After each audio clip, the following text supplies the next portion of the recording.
Y'all ready to get started?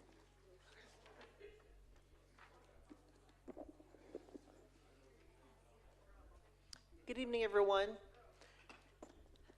If y'all would please take your seats, we're going to go ahead and get started.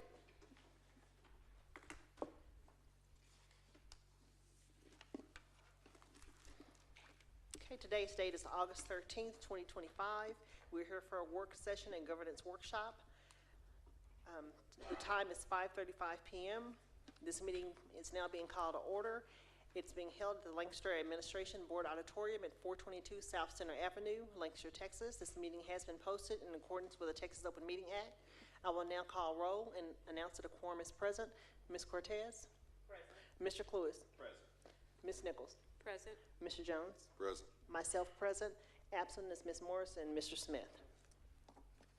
Okay, we'll move on to our agenda. Dr. Pereira, do we have any citizens communications? Nothing I'm aware of. Okay, thank you.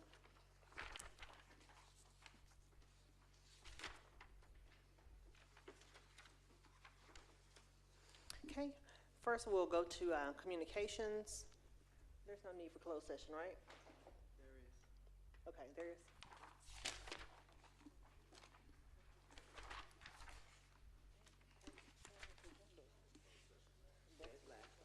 Do you want to do it last? Yeah. Okay.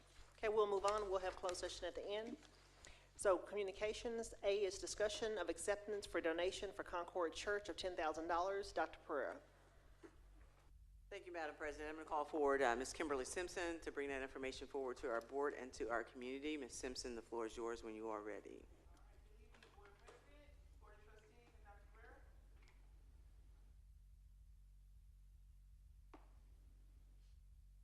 Stay here. Carly wasn't going to let that happen. You know that. You notice I didn't touch it, did I? It looks like everything tried to reset. It is trying to wait a little bit.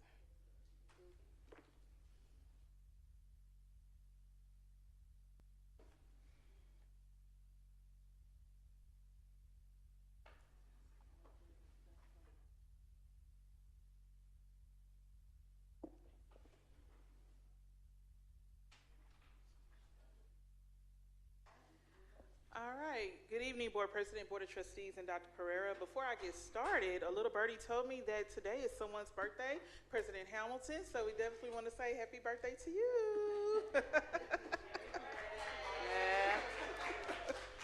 It's not often that we actually have a board meeting. Well, no, it's actually tomorrow. Oh, so well, thank you for the tomorrow. early happy birthday. Celebrate the whole week. That's right. Have a good birthday. So on the count of three, happy birthday, everybody. 1, 2, 3. Happy birthday. Thank you. And board, obviously today is the first day of school. We had a great first day. I can report that all the buses have returned to the bus barn and all students have made it home. We kicked it off with our annual red carpet welcome, and if you were able to join us this morning, the rain did not stop anything. The gray skies were pushed back with bright smiles and all the excitement that comes with the first day of school. Be sure to check out our social media pages and our website for back to school coverage.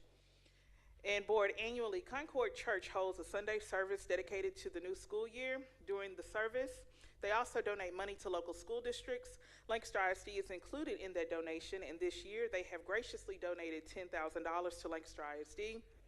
Dr. Barker, along with several of our staff members who belong to the church, were there in person to receive the donation check. These funds will be utilized under the Student Services Department, and this will be brought to you later in this meeting as an action item to accept. Thank you. Thank you. Okay, we're going to move on to finance. A is discussion of the BOK financial presentation of Lancaster ISD. Dr. Pereira. Thank you, Madam President. I'm going to bring forward Ms. Long as well as Ms. Shaw-Mosley to share that information with our board and our community. Ms. Mosley, the floor is yours when you are ready. Good afternoon. Excuse me. Good afternoon, Board President, board members, and Dr. Pereira. This evening we have Alison Long from BOK Financial, and she's going to do a financial presentation on our debt service account.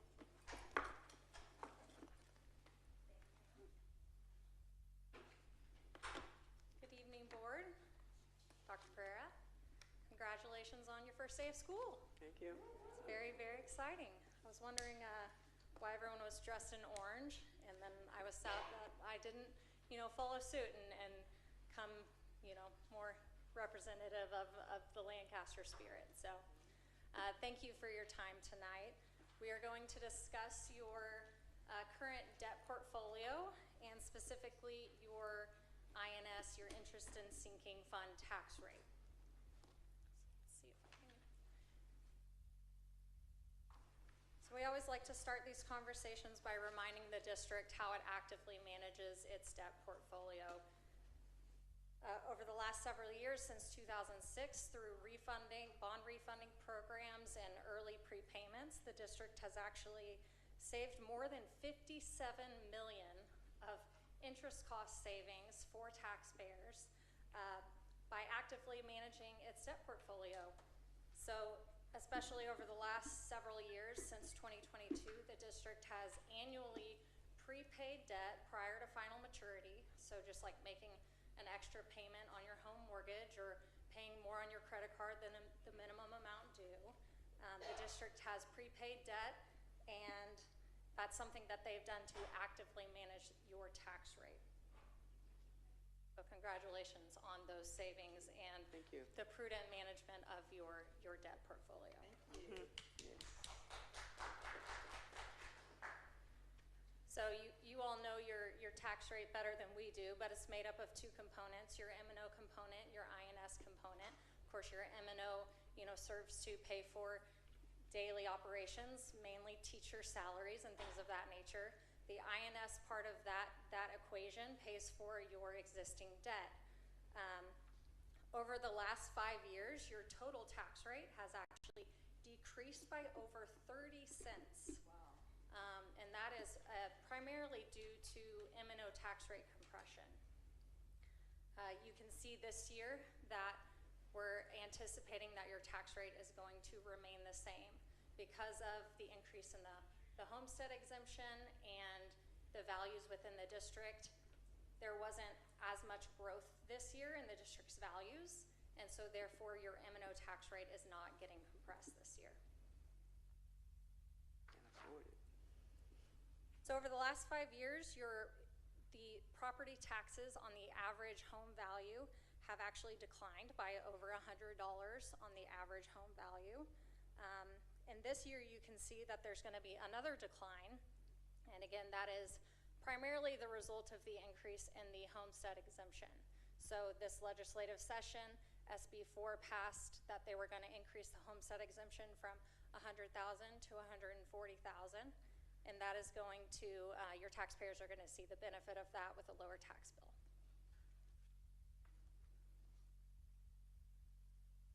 This is a look at the district's existing bond payments. They're structured over a 20-year period with payments annually. The district currently maintains excellent bond ratings of A1 and A from Moody's and S&P. As a reminder, every time you go out and sell bonds, though, you apply to get qualified for the PSF guarantee. That gives you that AAA rating and the lowest cost on your debt possible. So you can see specifically here, 24-25, your bond payments were above $25 million, and that's because we prepaid that $13 million of existing bonds and saved a significant amount of money for taxpayers. So this year, because we have not planned a prepayment yet, those your debt payments go down to about 12.5.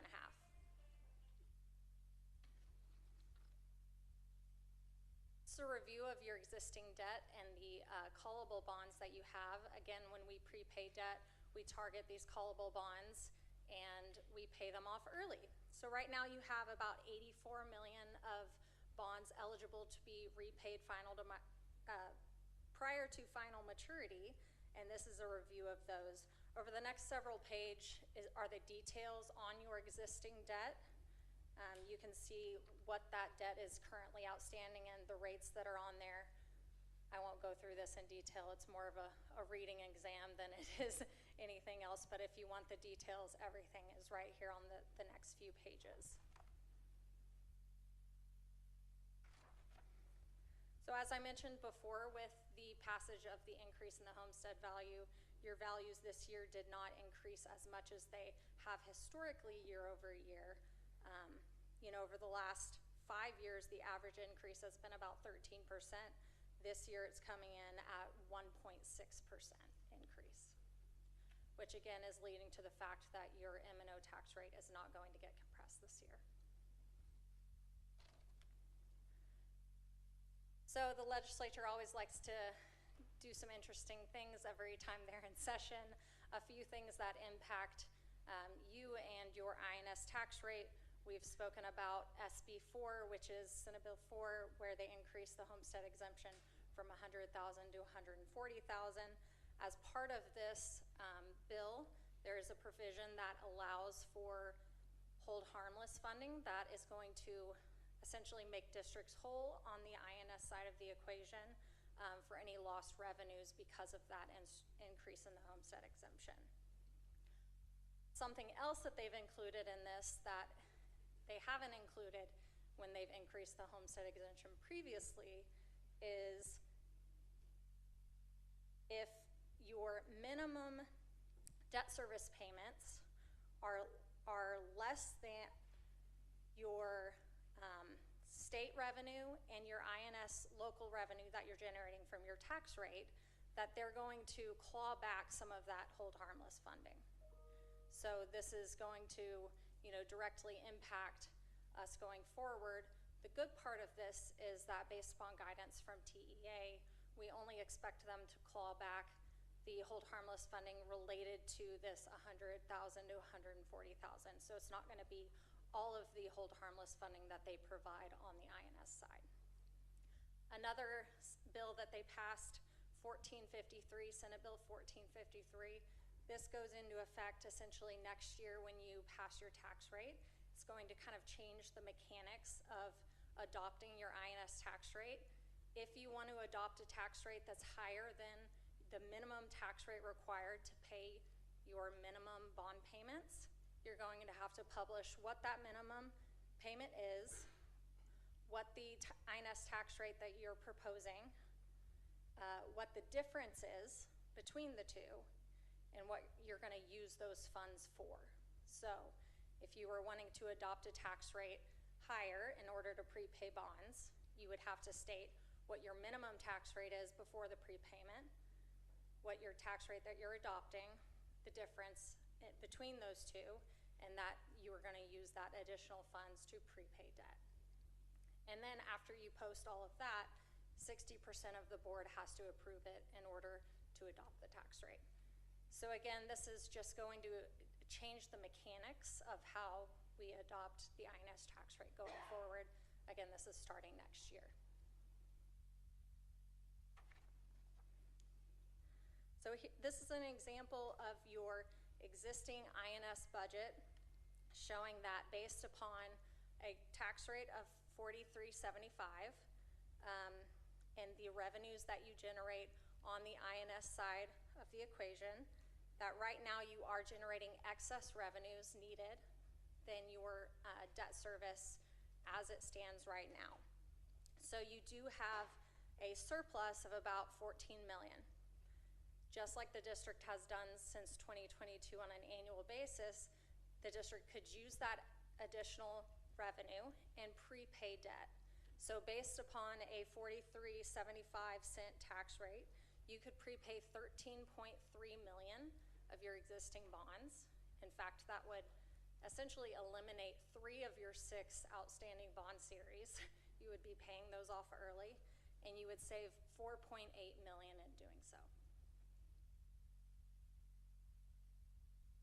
And as I mentioned earlier, this is, just like making an extra principal payment on your mortgage or paying, over the amount on your credit card than is scheduled to be paid, a prudent thing to do like the district has done. So this is just another way to look at that example of a 43.75-cent INS tax rate. Again, this would not be an increase from your tax rate last year. There would be, no change to your average taxpayer. You would have the excess collections, about $14 million. That would allow you to prepay $13.3 million, save $4.8 million. But the biggest aspect of this is you maintain bond capacity at that 43.75 cent tax rate of $238 million. So if the district has, capital improvement needs, should you be considering a bond election in the near future? Without a tax rate increase, maintaining your tax rate at 43.75 will allow you to issue up to $238 million of bonds. So, something to consider as you discuss your tax rate and what you want to set, this year and going forward. May I answer any questions? Thank you. Board, any questions? Okay, well, no questions. Thank you so much. Wonderful. Thank you. Okay, we'll move on to the next item, which is B, discussion of the cooperative membership renewal costs and rebates. Dr. Pereira. Thank you, Madam President. I'm going to call forward Ms. Eleanor Harrison to share that with the board and our community. Ms. Harrison, the floor is yours. Thank you. Good evening, Board President, Board of Trustees, and Dr. Pereira. I'm here to present the renewal of our co-op memberships for your approval. This would legally have us to purchase goods and services for the district following our Texas Education Code 44.031 to meet the procurement guidelines. So the cost savings, the benefits for it is our cost savings, the compliance, and the flexibility. This will make a faster procurement process without sacrificing the compliance for purchasing goods and services for the district. Also, these are some more benefits. The impact for the fiscal year, Lancaster ISD will save if we follow these benefits. Also, on this slide, it shows you all the co-ops that we use. We have 16 co-ops. 2 of the co-ops we do get rebates back from, but those will not be available until August the 31st, which is the end of our fiscal year. And once I receive that information, I can present that to you, and also that those funds will go into our general operating. Any questions? Any questions from the board? Okay, hearing none. Thank you so much. Okay, moving on to C, discussion of ratification for the TKE Elevator Corporation procurement related to the elevator at Tiger Stadium. Dr. Pereira. Thank you, Madam President. I'm going to call forward Ms. Dana Shaw-Mosley to share that information with our board and our community. Ms. Mosley, the floor is yours. Good afternoon, Board President, board members, and Dr. Pereira. This evening, I'm presenting the ratification of the elevator repair contract for Tiger Stadium. The board delegates the superintendent the authority to make budgeted purchases for goods and services. However, any single budgeted purchase of goods and service that costs $100,000 or more, regardless of whether the goods and services are competitively purchased, shall require board approval before a transaction may take place. There are some exceptions to this, and that's for the emergency contracts. I'm asking for the approval for the ratification of the contract for TKE Elevator in the amount of $128,596.36. And this was for the repair to the elevators at Tiger Stadium due to the damage caused by the flood the last week in February.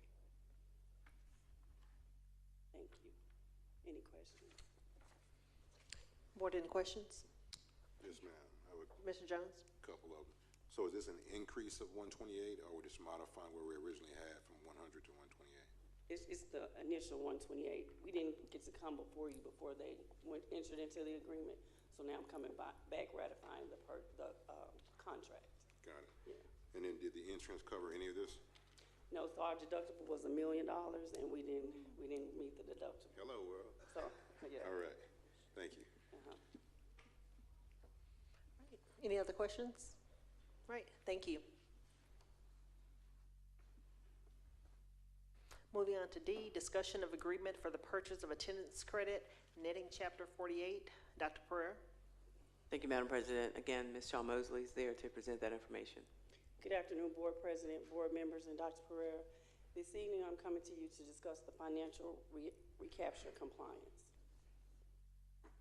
The recapture compliance is governed by Texas Education Code 11.15, 11C4, and Texas Education Code 48.257.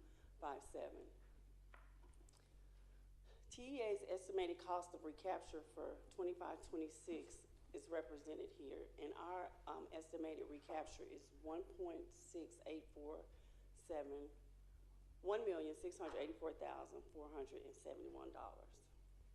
And basically, you have your yield, you have your estimated water, you have our estimated local yield, you have the level 2 entitlement of the 4.1, and then the local revenue and the excess, because we're property rich, is the 1.6 million. Last year, our recapture was 1.3 million. This is just a representation of that from the summary of finance. So the district with the local revenue and excess entitlement has the following 5 options available to reduce the district's revenue level under Texas Education Code, Chapter 49. The first one is to consolidate with another district. The second one is to detach property. The third one is to purchase attendance credit from the state. And the fourth one is to contract with the education non-resident students from a partner district. And the fifth one is to consolidate the tax basis with another district. So the district is recommending that we use option 3, and the superintendent must sign the agreement for purchase of attendance credit as required by every school district identified as subject to recapture. The agreement is due September 1st, 2025 via electronic transmission through TEAL, that's the system in TEA. And then the board minutes must reflect the statement that is presented for you right there. I will be bringing this for approval at the next board meeting. Thank you. Any questions? Ms. Cluis? Possibly 2 questions for you. What was the dollar amount again you gave? 1.6 million. 1.6. And of course, that wasn't in last year's budget. But what happens is budgeting going forward, I will reduce the revenue by 1.6 in the estimated total. Because what they do is reduce the payments of revenue that's owed to us. We don't make payments, we're gonna net, we're netting. So like if they owe us, let's say $9 million, what we get from TEA will be reduced by the 1.6.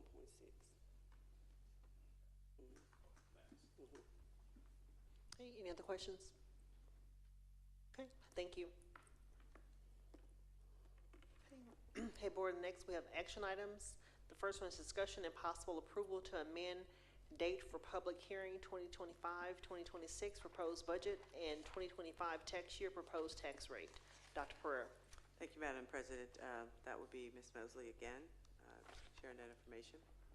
So this is an action item, board.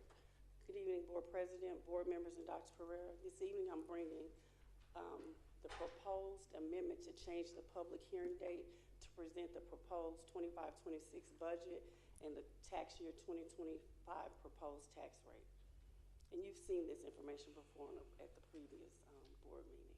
And so we must hold a meeting to discuss the budget and proposed tax rate in accordance with TEC 44.004B. And so this is the proposed adoption calendar that I've given to the Dallas County Tax Office. We're going to publish on the 15th. And then the board meeting hearing date is proposed for August 27th, 2025 at 5:30 p.m. And so you've seen this before. I'm still working with the tax office to present these, the rates. But as she said before, the rates will not change. But I need to get that amount signed and presented to you when I present the tax rate and the budget. And so my proposal is to amend the dates for the public hearing and the notice. The notice will be August 15th, 2025, and the hearing date will be August 27th, 2025. Thank you. Any questions? Hey, board, any questions? Okay, no questions. Board, this is an action item. Is there a motion? Madam President, I move that we amend the dates for public hearing 2025-26 proposed budget and the 2025 tax year proposed tax rate date as presented. Okay, have a motion by Mr. Jones.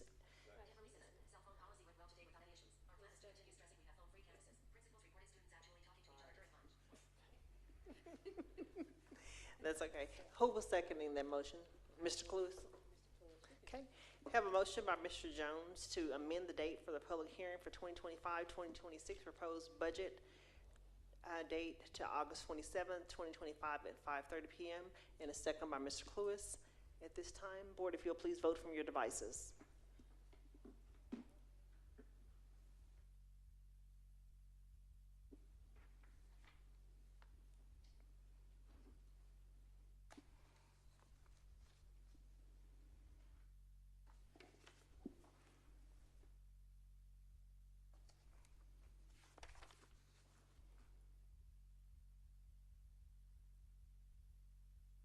Madam President, whenever you're ready.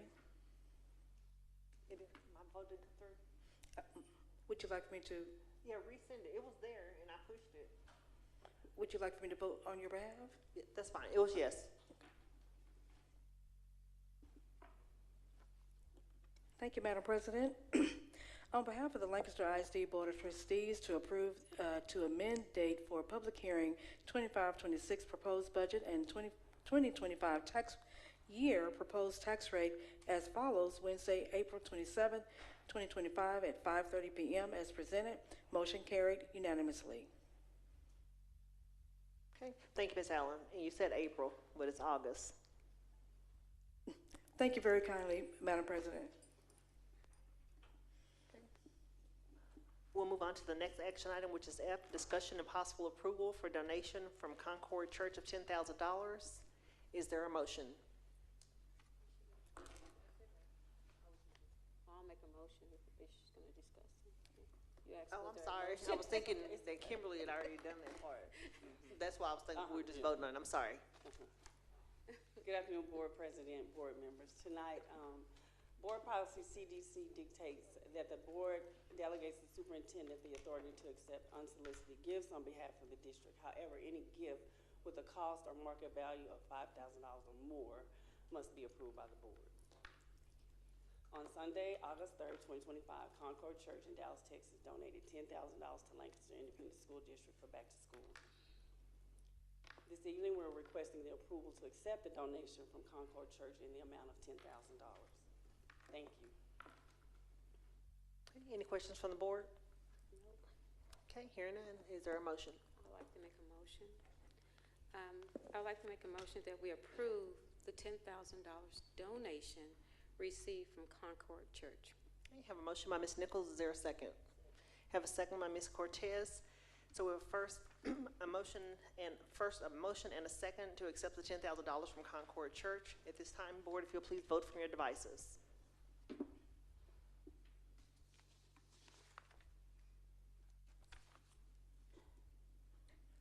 Thank you, Madam President. On behalf of the Lancaster ISD Board of Trustees, a motion to approve donation from Concord Church in the amount of $10,000. Motion carried unanimously. But I also, Madam President, I would also like to note for the record, in correction, when I said April, I would like to go ahead and just read what was recorded. April, in regards to the approved to amend date for public hearing 2025-2026, proposed budget and 2025 tax year, proposed tax rate as follows: Wednesday, August 27th, 2025 at 5:30 p.m. as presented. Thank you so much. Okay, we're going to move on to teaching and learning. A is discussion of instructional service vendors for the 2025-26 school year. Dr. Pereira. Thank you, Madam President. I'm going to bring forward Dr. Barker to share that information with our board and our community. Dr. Barker, the floor is yours when you are ready. Good evening, Madam Chair, esteemed board members, Superintendent Dr. Pereira. Around this time yearly, I come to you with our renewals from the Instructional Services Department.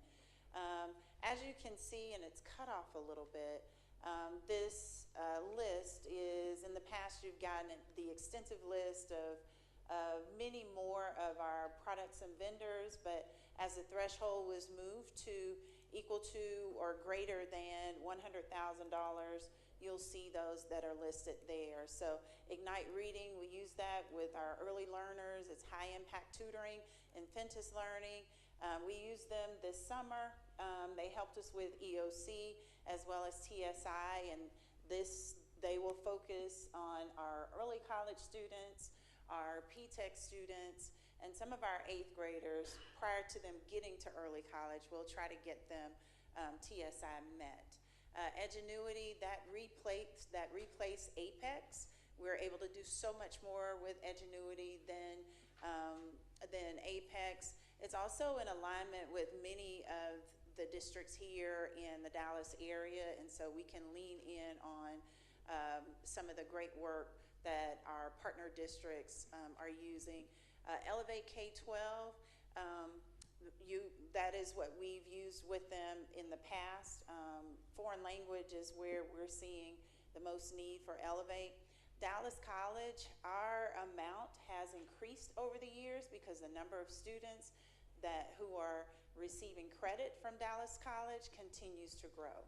So you will likely see from year to year as I come to you, that number will get bigger and bigger. Our vision is for all of our students to leave us with an associate's degree. So we'll be pushing more and more of our students to be able to have that opportunity.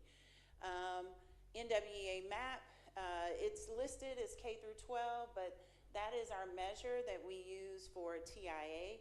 It's also our measure that we use for interim testing, and we look at growth there. Z-Space, and you'll see computer or Apple, that's CTE. So as we continue to update our CTE programs, as we continue to grow our CTE programs, when we grow our CTE programs, we increase district revenue and more opportunities for our students. And so you'll see that there. TSI, advanced placement, our college board number will grow because going back to Dallas College and going back to Inventus of trying to get more students college ready, we have to test them. So TSI 2 is there. Our contracted services with Region 10 is a little bit under $100 grand, but wanted to make sure that if there's something that we need them, that we have a little wiggle room to work with. And IXL is our other, that is right at $100 grand. IXL we use to fulfill the requirement for House Bill 1416 with our students. And so these are the renewals that we have that are greater than or equal to $100,000 for this school year. As I mentioned, I went through the programs that align with the board goals. And you'll see some increases there, as well as some of the requirements from the state of things that we must do in order to be in compliance. And so with that, I'll take any questions. Okay. Any questions from the board? Mr. Jones? I do have a couple, possibly just one.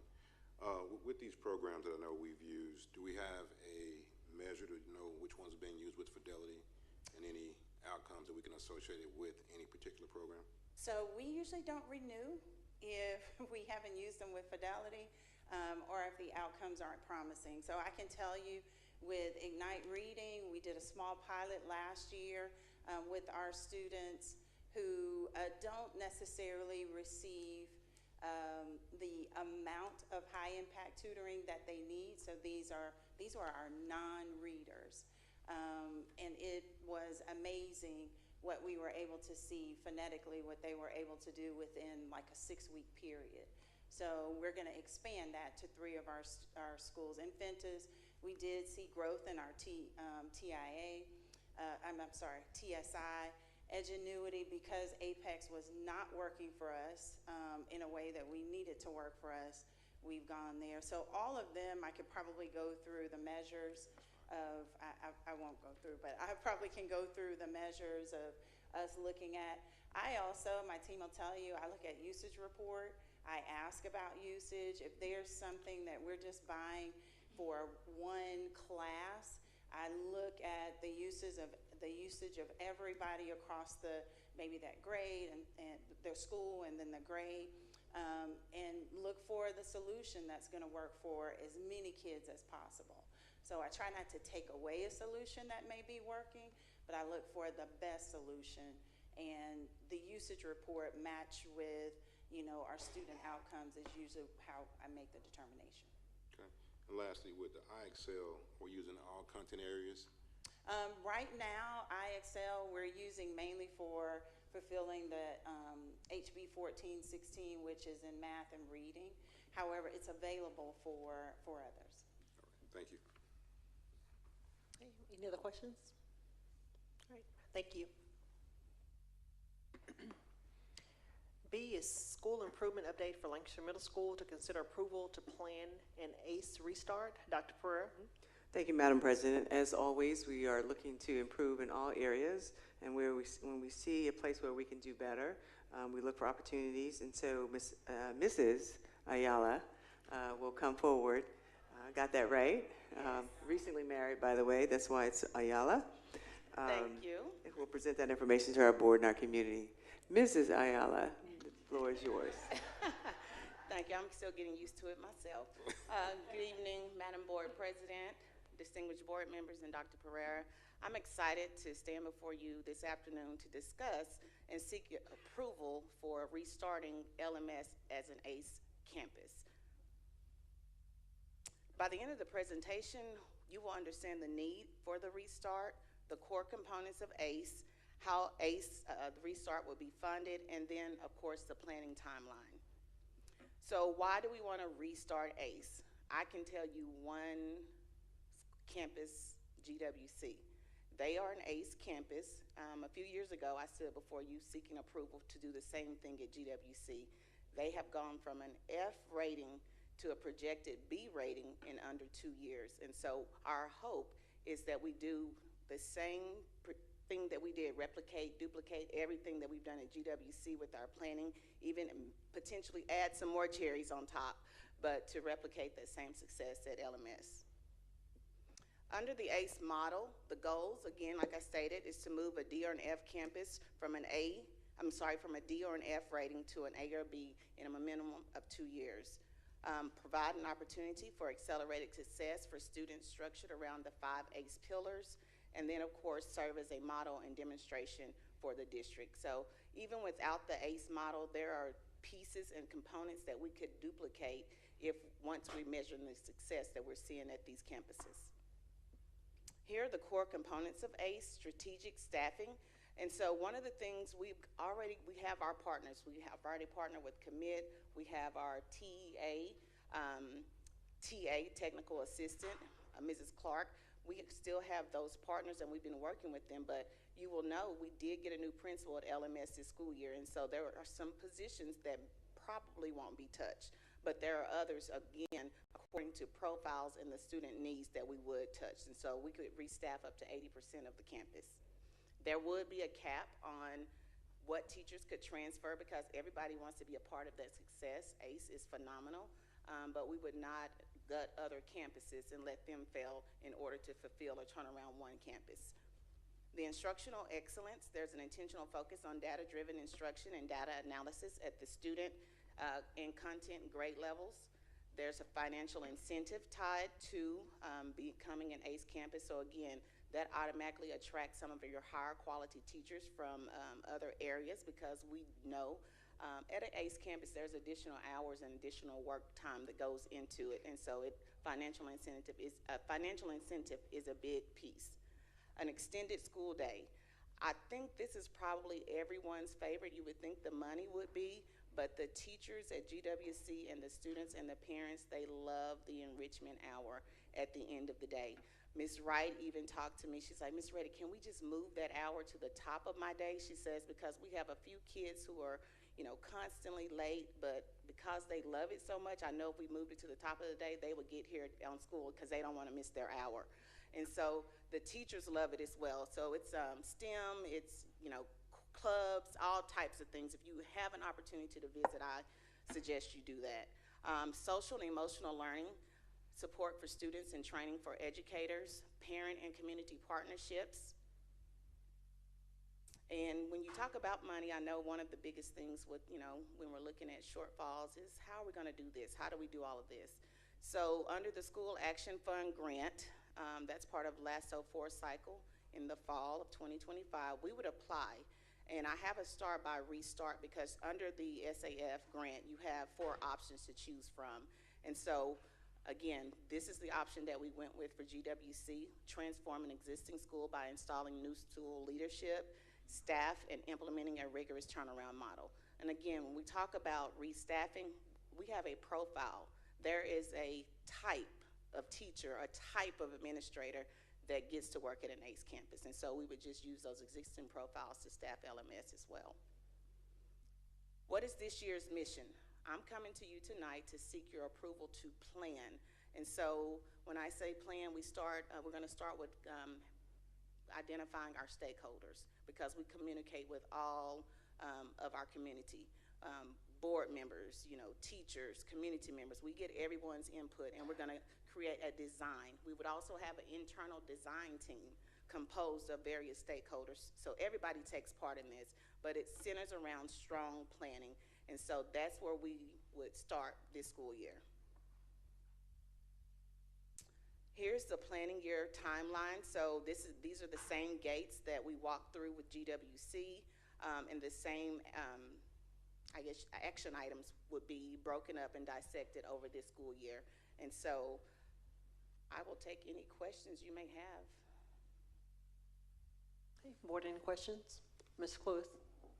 Thank you, Madam President. Is your mic on? I may have more than one, but for the sake of time, I won't go through all of them.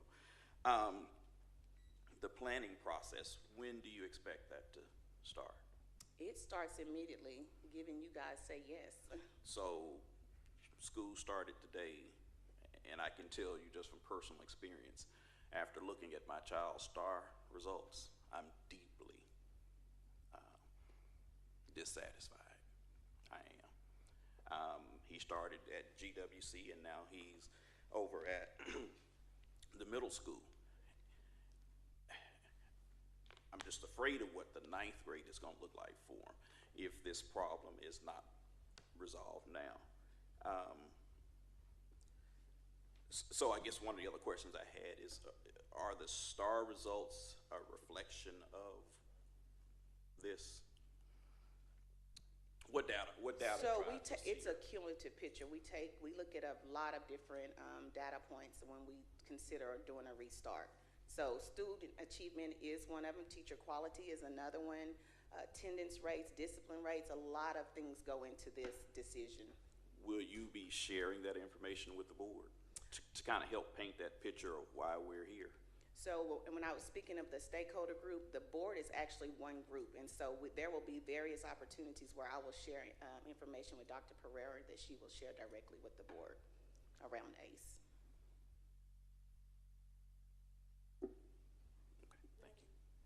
Are you done, Ms. Cluth? Yes. Ms. Nichols, did you have something? Thank you so much for giving detailed information in reference to this program, because it is helpful. I'm sure the data that you're pulling is historical data that you're doing the comparisons with, and then when we get together as a group, we will do an analysis as a planning. I love the fact that you are involving our community. That means those people at the City Council need to come and get involved with what we're trying to accomplish, and I'm sure we'll end up getting scores raised. So thank you so much for explaining it in detail. I appreciate that. Thank you. Okay. Dr. Pereira had a comment. Yes, I do. Thank you, Madam President. I just wanted to reassure the board and the community that it talks about, kind of reconstituting or restructuring the school. Please know that this past year, we've utilized that profile for the most part to hire the principal and some of the administrators and even some of the staff that we needed to hire for. So I know you haven't approved it, but we've already kind of started with the process of ensuring the quality of our teachers, the quality of the leaders, et cetera. So we're way ahead of the game where we were before GWC became an ACE campus with the middle school. And with your approval, of course, we'll continue that planning process. But there are a variety of different data points that we utilize to ensure that this is, will be successful. And I know Mrs. Ayala said we hope, but I'm going to tell you that's not our strategy. It is our plan too, as you've seen a result of GWC. I have all the confidence in our students and our staff to make that happen. Thank you, Dr. Pereira. Anyone else have any comments or questions? Okay, we're going to move on to C. Discussion of special education, educational vendors list for 2025-2026 fiscal year. Dr. Pereira. Yes, thank you, Madam President. I have Ms. Crystal Cromer to share that information with our board and our community. Ms. Cromer, you have your ring on? Yes, ma'am, I do. Okay. Thank you. Good evening, Board President Hamilton, distinguished trustees, and Dr. Pereira. Thank you for allowing me to present this information this evening. I'm presenting our vendors that we may use this year. Some we may use and some we may not. But these are RFP approved vendors from the previous RFP for our instructional services, related services, and special education evaluations. And so we use these services for speech evaluations, psychological services, interpreting services, physical therapy, deaf and hard of hearing services, bilingual educational evaluations, and bilingual speech services. And you'll see on the next slide the full list we get a lot of RFP vendors for this. So there's a full list here, but the ones I starred are vendors that we have previously used this past year and that we may use this year as well. Questions? Any questions for Ms. Cromer from the board? Okay, hearing none, thank you. Okay, D, discussion of CTE industry-based incentive proposal. Dr. Pereira. Thank you, Madam President. I'm going to call forward Dr. Gray and Ms. Murray to share that information with our board and our community. Team, the floor is yours. Thank you. Good evening, Madam Board President Hamilton, distinguished board members, and Superintendent Dr. Pereira. We come to you this evening to propose the industry-based certification compensation incentive plan.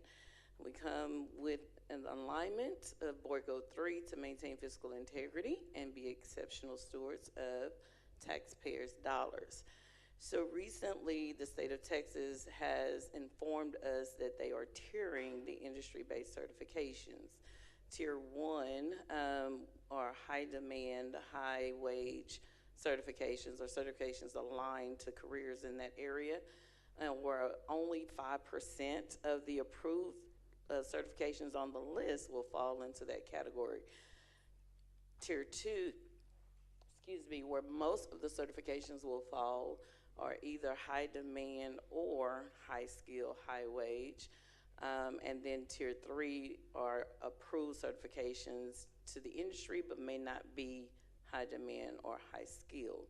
And as you can see, again, TEA is informing us that over 70% will fall in Tier 2 and probably 24% will fall in Tier 3. We do not know which certifications will fall under which tier. They've informed us that that information is expected to be released October 15th.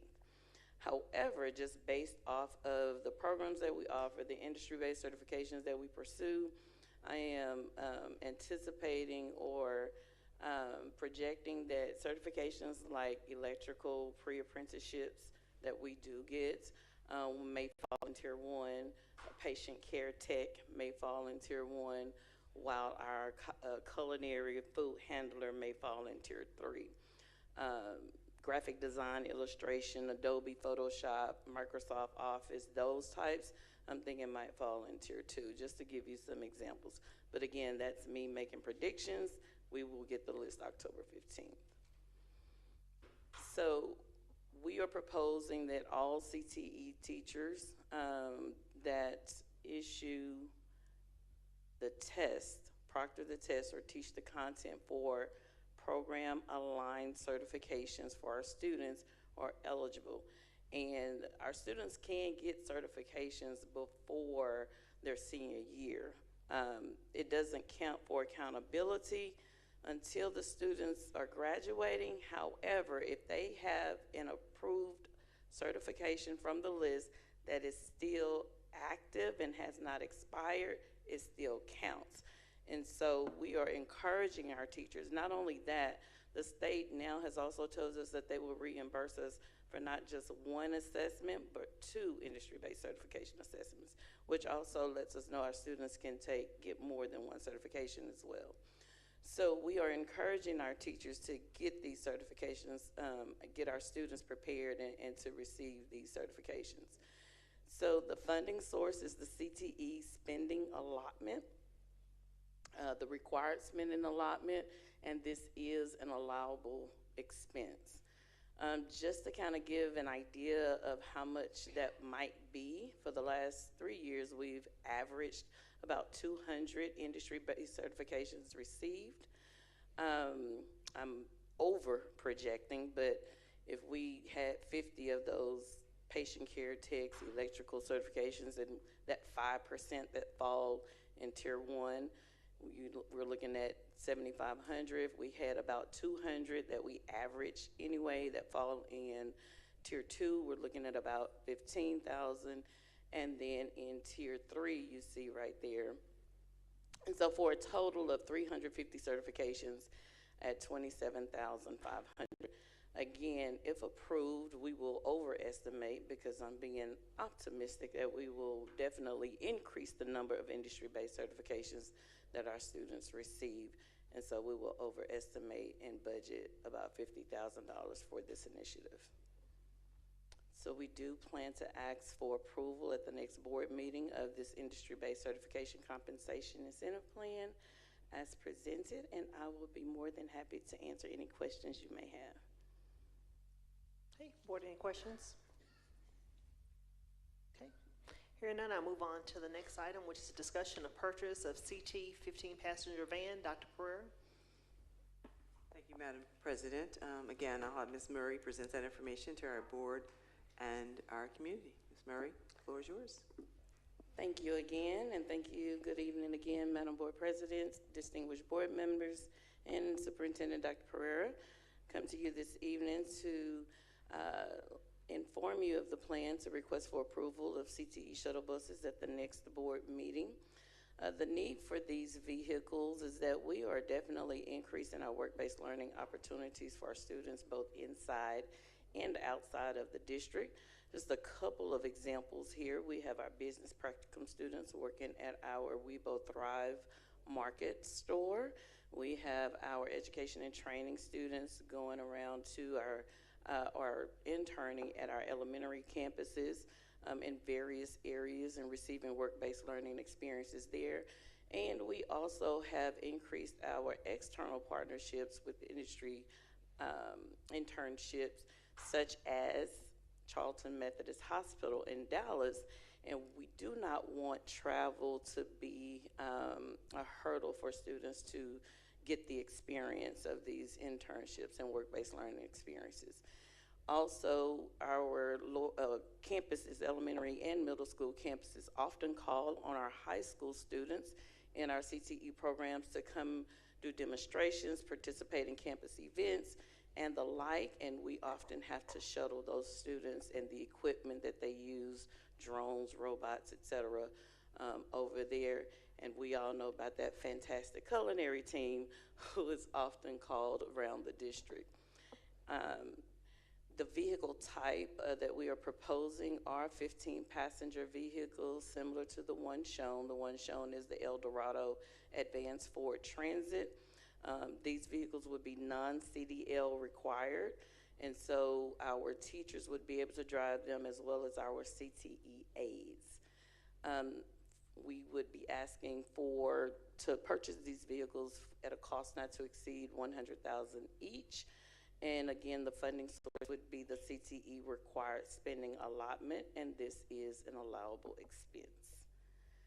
So I'll be happy to answer any questions at this time.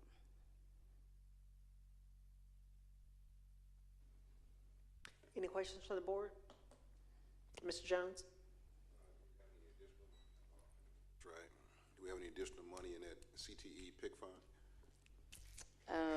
Yes, sir. So we got some more stuff coming, right? Yes, sir. Absolutely, sir. Thank you. Okay, any other questions? Okay, hearing that. One question. So is this Mr. Close? I'm sorry, is this coming from the 25-26 budget or 24-25 budget? 25-26.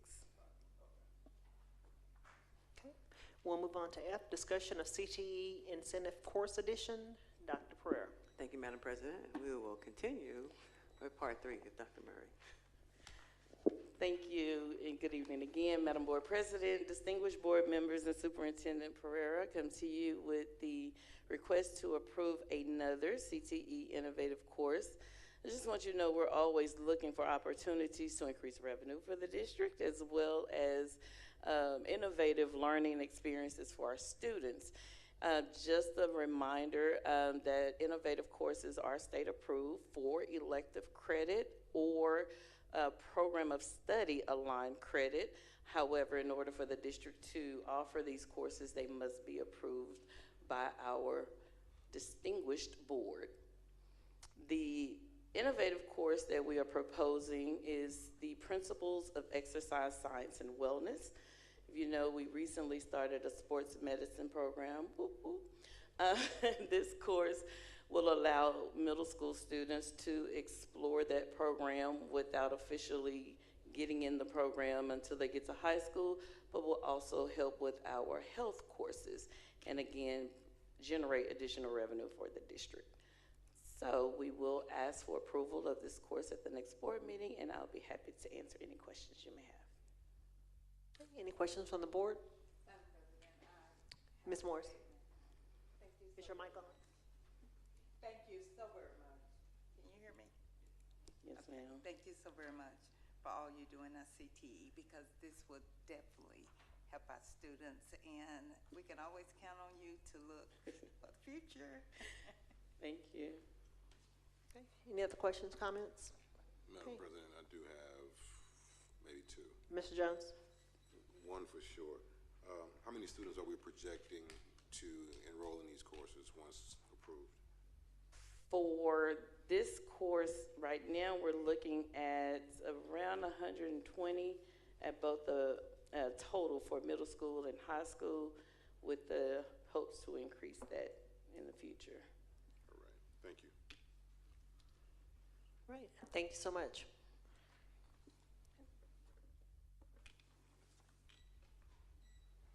Okay, we're moving on to technology. A is technology update. Dr. Pereira? Thank you, Madam President. I'm going to call forward Mr. Thornhill and Mr. Williamson to present that information to our board and our community. Gentlemen, the floor is yours when you are ready. All right, Madam Board President, distinguished board, and Superintendent Dr. Pereira, we are here to present the technology updates. Over the last year, we had made strong gains, and we made a lot of updates to our technology, and we want you to present it here today. Mr. Williamson is going to talk about all the great things we did with our infrastructure. Madam Board President, distinguished board, and Dr. Pereira, I'm going to start off the technology updates with the infrastructure update. Infrastructure updates. Over the last year, we've upgraded the firewalls. Also, with the new house bill, cell phone bill that passed, we had to figure out a way to give our teachers another way to talk to our parents, and we developed a WebEx apps that lies on the teachers' computers so they can contact the parents at all times. We've also installed 245 panic button phones over the last 2 months. This is another layer of added security for our staff. And also, we upgraded the network at the stadium, and we also had a virtual environment that you guys allowed us to update our virtual infrastructure, which that will take place in the next 2 months. And Mr. Thornhill will take it.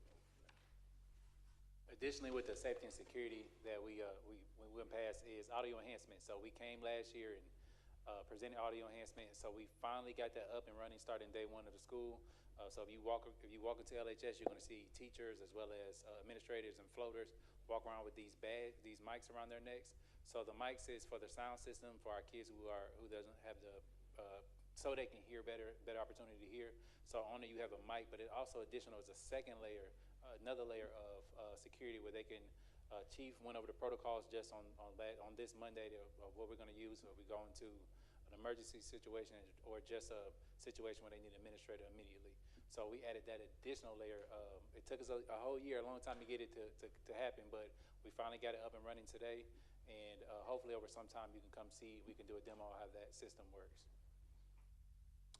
Additionally, so some more technology updates is our student devices.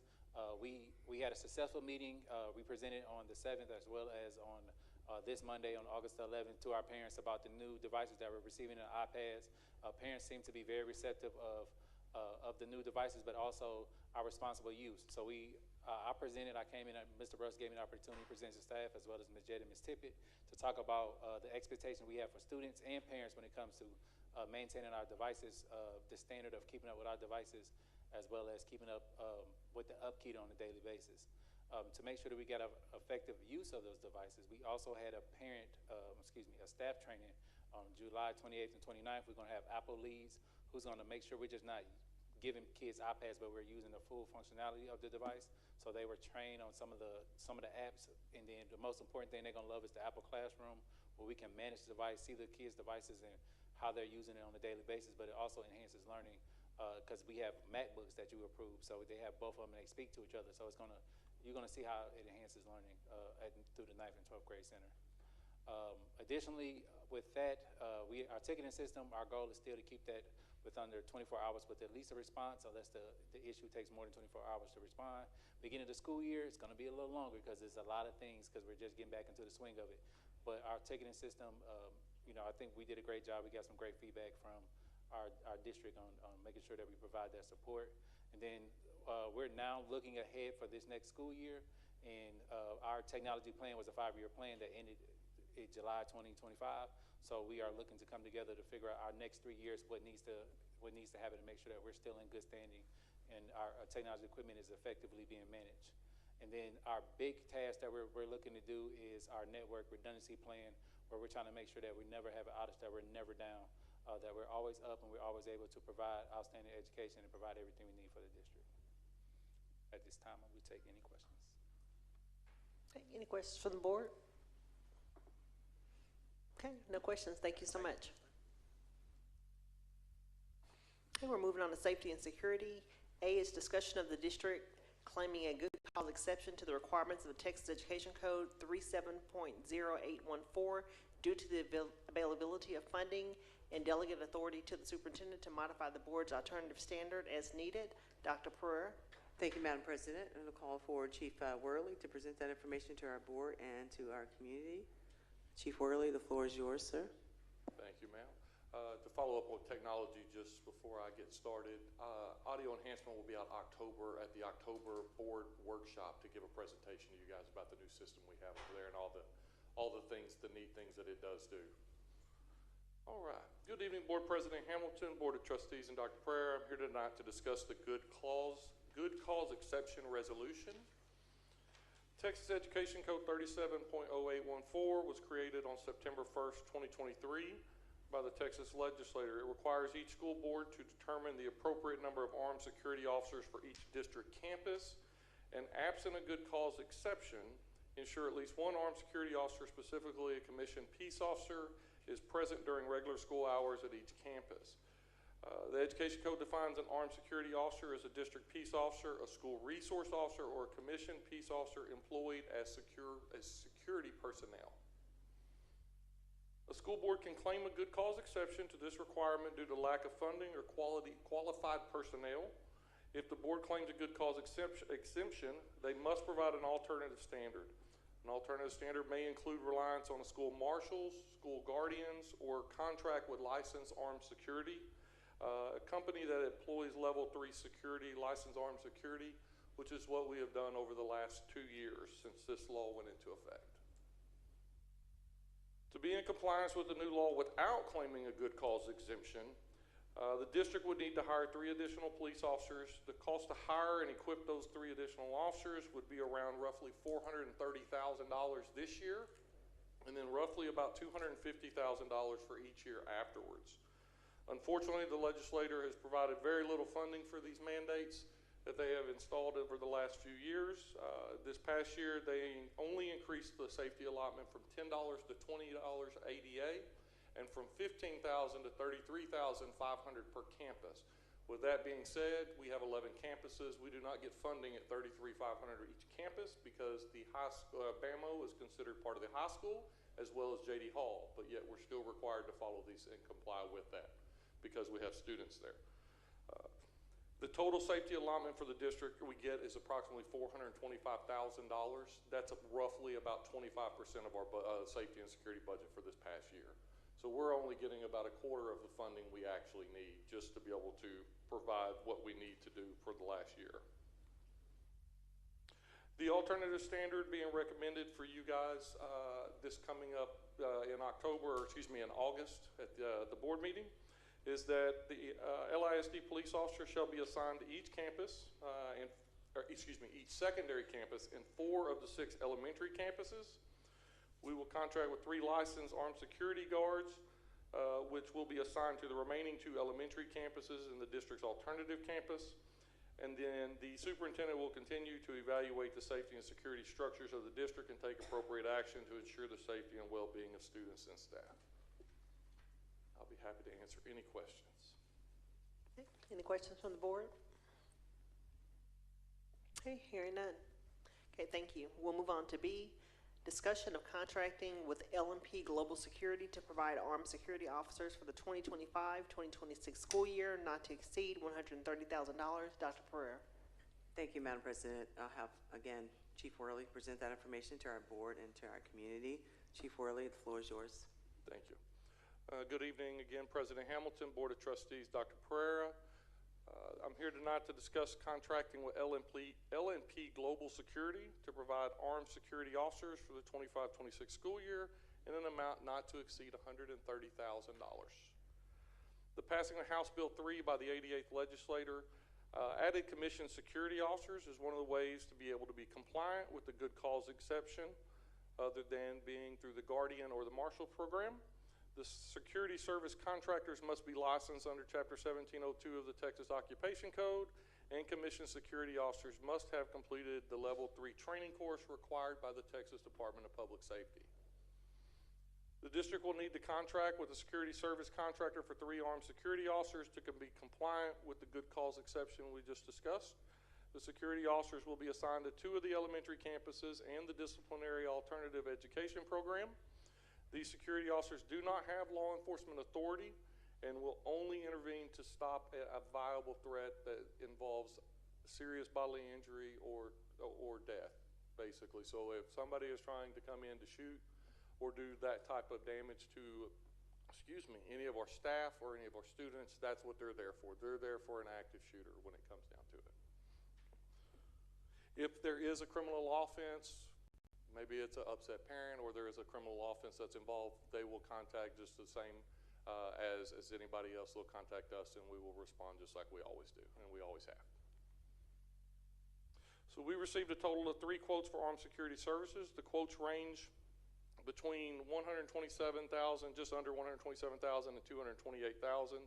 The quotes were for 3 armed security officers for this upcoming school year. And as on that slide, you've seen L&P Global came in as the lowest bid that we received. The company we used for the last 2 years, Code 3 Security, unfortunately, they got out of the armed security business and they've moved over to just technology type security. And so we went out for, like I said, we went out for the bid. L&P Global had a pretty good resume overall, probably better than all the rest of them that did respond. They received from Allen ISD, Terrell ISD, and Wiley and Mesquite are the current ones that they already currently have been doing for the last 2 years. I spoke to 3 of the 4 districts, the chief of police in Terrell ISD, the security director at Allen ISD, and Wiley ISD. Allen ISD said this past year they were outstanding. They communicate very well. Said the first year, which was brand new for everybody, was kind of a little bit of a struggle. He said, but by midway through the first year, they were good, and by this last year, they did a great job. Overall, they had no complaints. Stuff they did, and they again are going for the 3rd year in a row now. They are a woman-owned and they're a women and minority-owned business, and they're a member of the Texas Smart Buy Cooperative. And I'll be happy to answer any questions. Okay. Thank you. Any questions from the board? Okay, hearing none. Thank you so much. And just for the record, I see that Mr. Smith arrived virtually at 6:37 p.m. and also Ms. Morris arrived in person at 5:37 p.m. We'll now move on to maintenance and operations. A, operations update, Dr. Pereira. Thank you, Madam President. I'm going to call forward Dr. Kimbrough, who has been busy. Dr. Kimbrough, you share that information with the board and the community. Good evening, President Hampton, distinguished boards of trustees, and superintendent of schools, Dr. Pereira. I will share tonight the maintenance and operation updates. Some of our major summer projects, one that jumped to the top of our list was the fire detection system at the high school. Last school year, we had several evacuations because of faulty fire detectors. The picture to the right, you can see one of the old ones. I believe those were installed when the school was built. This was a major safety issue because we had 25 of them were down and need to be replaced. We just decided to replace all the fire detectors, which was 160 fire detectors. So we got them out, and that system is working again and back online now. Also, we replaced the non-functional stadium lights. I know last year we had several dark spots on the football field, so we did take care of those lights also. One of the concerns that was brought to me by the athletic department was the practice fields at BAMO and LMS. They haven't been top dressed at all since it's in a while. And those fields need to be top dressed every year. They need to be covered with sand to fill in those holes, or kids will tear their knees and ankles. So we did put sand out there, and we need to do that every single year, is top dress those fields. You normally should do that in April. Every April, fertilize, put that sand out there, fill the holes, and make those surfaces safe to play on. Also, beautifications on the campus. I know we do this every year. You can see some of the playgrounds, the wood chips at Houston, Rosa Parks, Beltline Elementary, and also pictures on. But board members, you're always welcome to drive around and check out our beautiful campuses, and you can see them for yourself. But our ground schools have did an amazing job working 6 days a week to get our grounds up to par and looking good for our community. The concrete, that was a project. We got that finished, completed at Rosa Parks on that entrance. Deep cleaning all the campuses, power washing the entrances. Most of the time, the first thing people see when they walk up to the buildings are the entrances. So we deep cleaned all entrances leading to all campuses. Painting, we only have one district painter, so we try to be selective and intentional with what areas we choose to paint, but he's working 6 days a week to get all those problem spots painted. Replacing carpet, some of our carpet in building, we prioritize that, and getting carpet up and replacing carpet. Just the basic things you do over the summer to get your buildings ready for students to re-enter in August, and also taking care of the floors in all our buildings. And we received a lot of compliments that the buildings was really clean and nice, and I made sure to pass it on to my staff because they have been working extremely hard to make that happen for our kiddos and our staff. The stadium elevator and LMS elevator. LMS elevator should have been back online today. I did check. They had cleaned up all the repair, but they haven't put it back into service, so it wasn't activated, but I'm hoping they will activate that elevator tomorrow. The stadium, we still waiting on a part. The team that is working on LMS, I spoke to them, which is a pretty good team, a better team than what they first sent. Once they get done with LMS, they're going to go and start on the stadium. BAMO and Beltline grease trap lines, I can tell you, being the former child nutrition director, we had problems out of these campuses with the lines backing up. We'll auger them out, then 3 weeks later, we had to call the plumber out. So we did a deeper dive, and we found out that those grease lines were collapsed outside of the school. We had to replace those grease traps. That work is complete on BAMO and Beltline, and we haven't had any problem. VCR now, the VCR now completion date was July 4th, and we still have not heard from them, and we are moving forward. We did reach out. I reached out to a company name that was on the contract, which is the provider for MECO, and they actually flew in yesterday, and they have gave us a lot of vital information about VCR now. I will not speak on that because that will go to legal, but for MECO, Vice President met with me and Dr. Pereira, and he has promised their full support, and they have given us the warranty to the football scoreboard, which we did not have, and also other things to help us in this case, because legal will have this case, and we will move forward with MECO to finish this project, the scoreboards.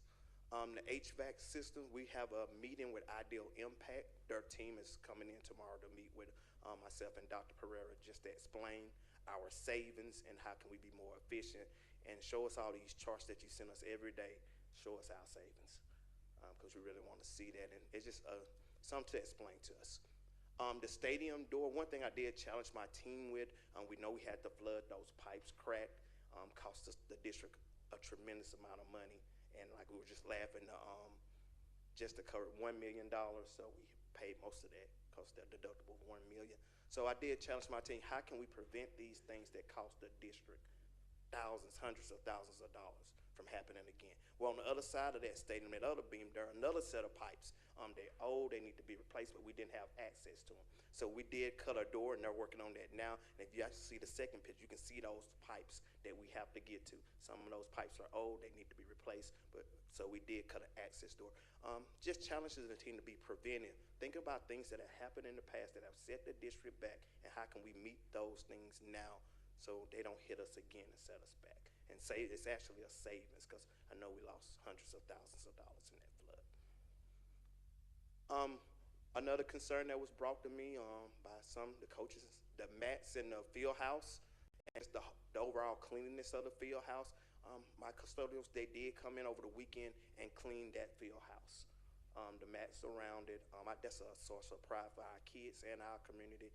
And I did create a plan that bi-monthly we should go in there and clean that down, because it did look like it hadn't been cleaned in a while. So it didn't take long, half a day, and they had it knocked out and looking a lot better for us and our athletes who go in there. So go Tigers there. And this is the MO performance. This is from 24-25. You can see where those work orders come in at, predominantly from the largest school, LHS, and it kind of tapers down from the different facilities. And that is all I have for my M&O update. The first one for August, and I'm ready to take any questions. Any questions from the dais? Ms. Morris? Your mic, please. Thank you so very much for taking on this challenge.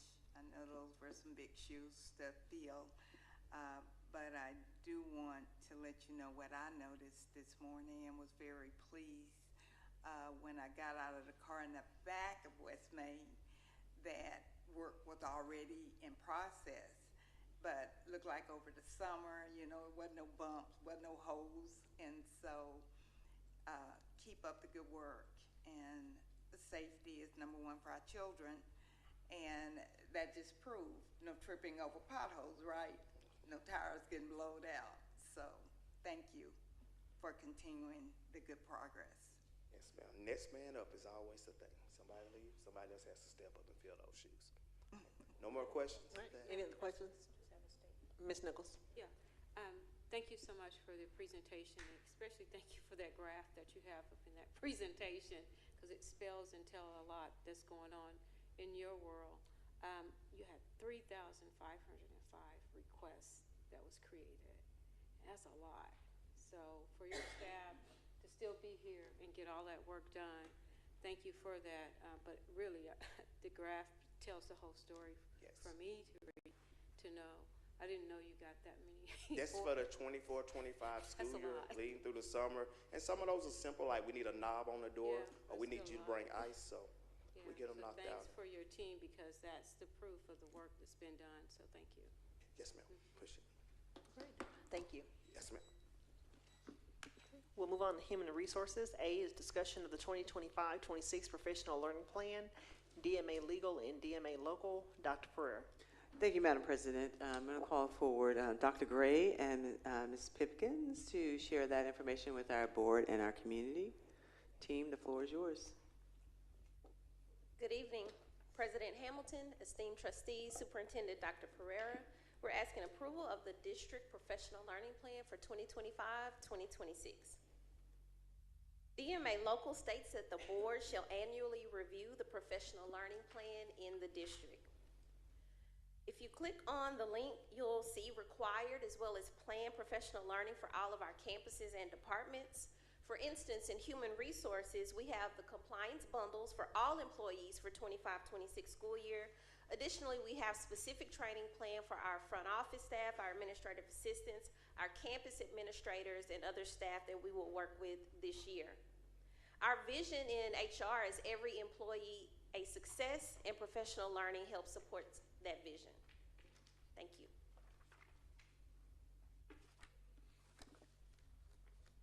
Okay, any questions from the board? Thank you. Okay, moving on to B, discussion of amendment to the 2025-26 Lancaster ISD Employment Handbook, G1 and G4. Dr. Pereira. Yes, thank you, Madam President. And Dr. Gray is already at the podium to share that information with our board and our community. Dr. Gray, the floor is yours, sir. Thank you. Good evening, Board President Hamilton, Board of Trustees, and Superintendent Dr. Pereira. We're asking for your approval for the Employee Handbook Addendum. The list before you is out of our Employee Handbook, and it focuses on inappropriate attire. We are suggesting that we take out athletic wear because most of us on Fridays, we will typically wear athletic wear. So we'll put a sweater on, a Lancaster ISD sweater, and probably jeans and things of that nature. We also want to remove windbreakers. A lot of the gear that we have are like windbreakers. If you notice some of the pullovers, they're just like windbreakers. So we're suggesting to take that out. Cargo pants is something that's a trend now with a lot of staff members. We're suggesting that we remove the cargo pants. Sweatpants will stay on as unacceptable. Also, when we go down to tattoos, we're suggesting a lot of districts don't have that, but we do have a provision in ours that says offensive tattoos should be covered. When we say offensive, we're talking about violence or tattoos or of an unwelcome nature. So those are things that that are still in the handbook, but we're going to really take that out and leave some discretion to our superintendent and to those principals that are on the ground. Also, we're taking out the earrings. Employees shall wear any type of facial jewelry or visible body piercing. We're recommending to take that out. And what we're going to do is we're going to make some exceptions, some dress code waivers. And so what we're looking at adding to some of those waivers are piercings are limited to a maximum of 3 earrings. Nose piercings are restricted to 1 small stud only. No nose hoop, bars, or rings are prohibited. Also, facial and eyebrow piercings are not permitted, and gauges of any size are disallowed. So gauges are things that they wear in their ears. I don't know if you've seen that before, but you know. And that's all I have for that addendum. Okay, board, any questions for Dr. Gray? No, for Dr. Gray, but I do have one for Dr. Pereira. Okay, Ms. Jones. Not necessarily for our staff, but more so for our parents. What can we do to encourage them to come to our campuses dressed accordingly? I think our principals are handling that on a case-by-case, but definitely we can certainly look at putting together some communication on that. I just tread lightly in that area simply because, again, I don't have any jurisdiction over parents, but we can ask them to comply somewhat. And our principals, some of them have already gone out on that limb and done that. So I wish I could wave a magic wand and make that happen, but I'm working on that. All right, thank you. I appreciate it, though. Thank you, Dr. Gray. Okay, any other questions, comments? All right, thank you. Okay, board, we do have an action item to discussion of proposed policy changes related to recent legislation, FNCE local HB 1481, FD local SB 401, FM local SB 401, and EFB local SB 13. Dr. Pereira. Madam President, if you want to go back to C, discussion of renewal for I'm sorry. Okay, let me retract and return back to C. Discussion of renewal for the service agreement between Lancaster ISD and Swing Education for Substitutes. Dr. Pereira. Yes, thank you, Madam President. And another round for Dr. Gray. The floor is yours, sir. Good evening, Board President Hamilton, Board of Trustees, Superintendent Pereira. I'm seeking approval for the use of Swing Education Program. Swing has worked with Lancaster for the past 2 years. We're excited to continue with this relationship. With national teacher shortages still high, they've been a reliable partner, making sure more classes are covered and our students' learning stays on track.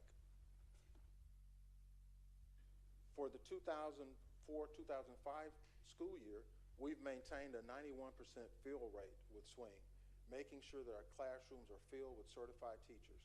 The fill rate for Texas was 88%, and we had an average days of 2,900 requested days, and we were able to fill those days. Today, we also had at least one Swing sub on each campus just to cover us in case some of those classes needed Swing sub. Swing has been active in recruiting substitute teachers who are interested in working within our community and with our students. The graph shows that the substitutes who sign up with Swing are working within our district. Take a look at the graph before you. It shows the 23-24 school year data versus the 24-25. If you notice, we had lesser field days for the 24-25 school year, which is a great thing for Lancaster ISD. It also shows you that our fill rate increased with the number of cancellations decreasing. Swing subs had positive feedback from all of our campuses. So that red is a really great thing because we decreased our field days. Thank you. Great, thank you. Any questions, comments?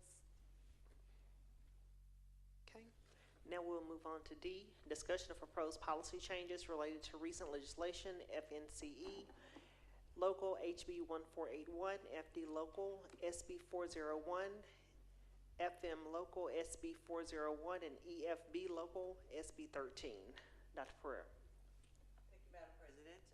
Again, Dr. Gray, another round for you, sir. All right. Popular today. Good evening, Board President Hamilton, Board of Trustees, Superintendent Dr. Pereira. We're seeking approval for updates to board policy. FNCE Local, House Bill 1481, deals with personal communication. A student shall not use personal communication devices on school property during the school day. While on school property, the student shall store any personal communication device in accordance with administrative regulation. A student who violates this policy or any regulation shall be subject to discipline in accordance with board-adopted student code of conduct. Any authorized district employee shall confiscate a student's personal communication device that is used in violation of this policy. However, we do have some exceptions that are listed there, 1, 2, and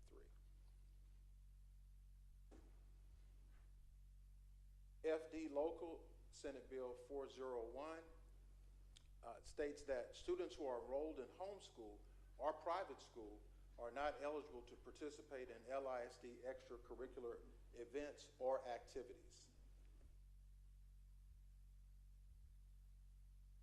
Policy FM Local Senate Bill 401.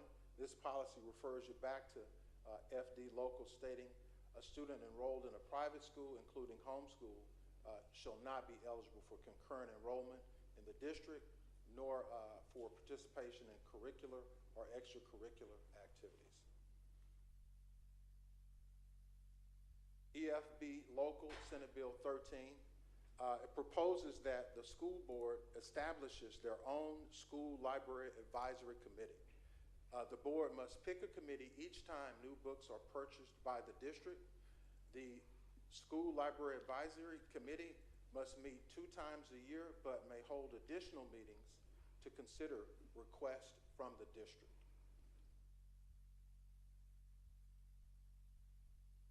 EFB Local, Senate Bill 13, this is the second part of that bill, and it basically states this does not support the use of the School Library Advisory Council. So this is no School Library Advisory Council, and it allows the superintendent to develop administrative procedures to ensure The collections comply with law, library standards, and collection standards. And most districts are selecting no school library advisory council. And that's all I have.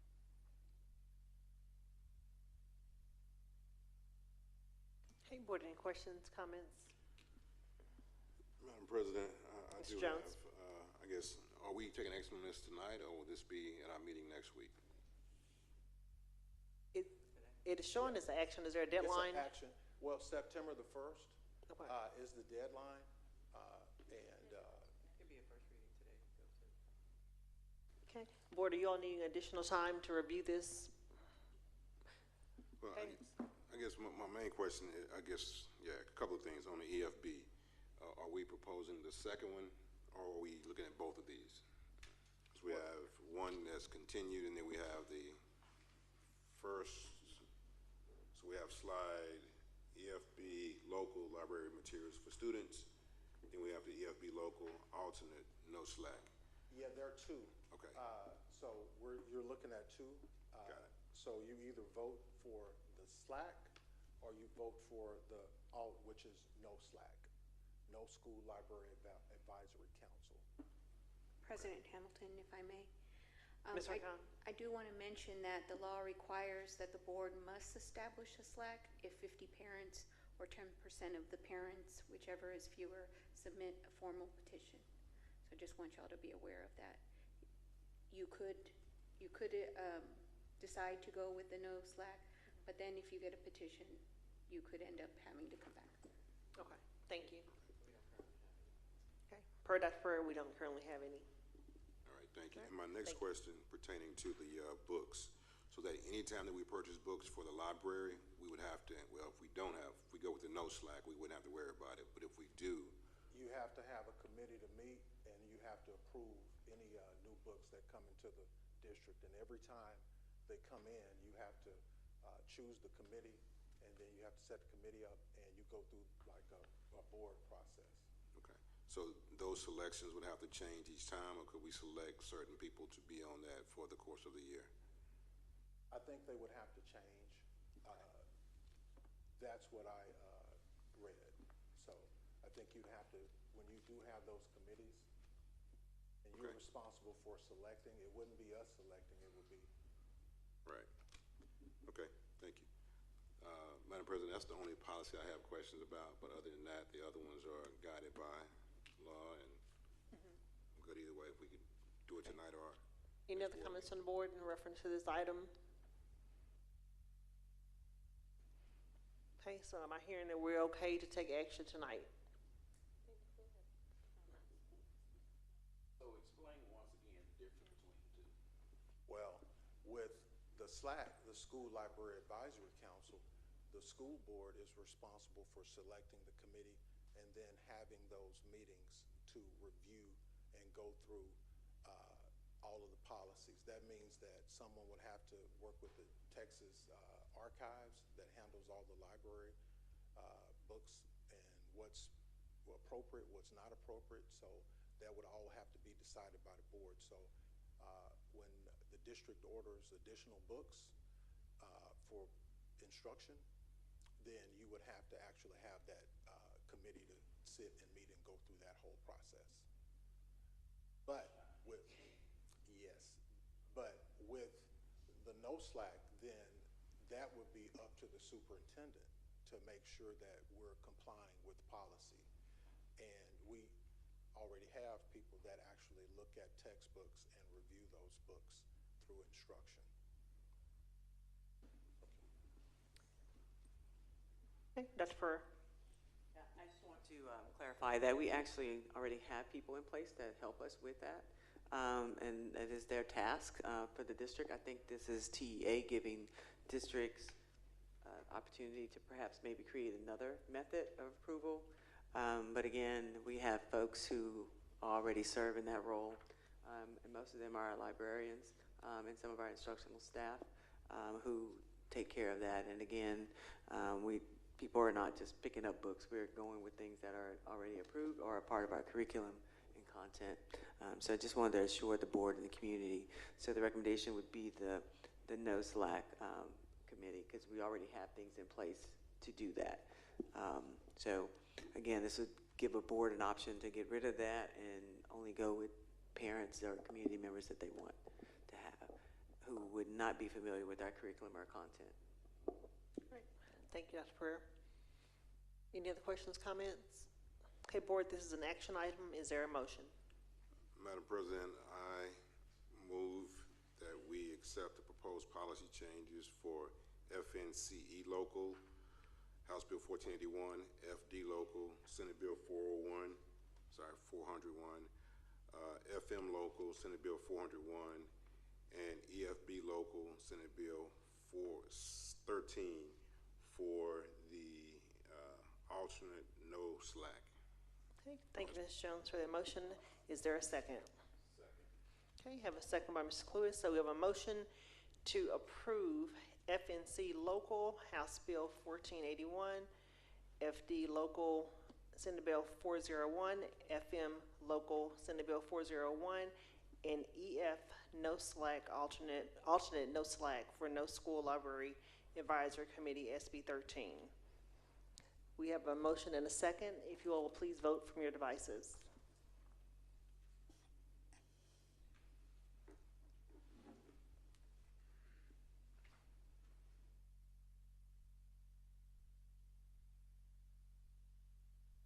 Madam President, whenever you're ready.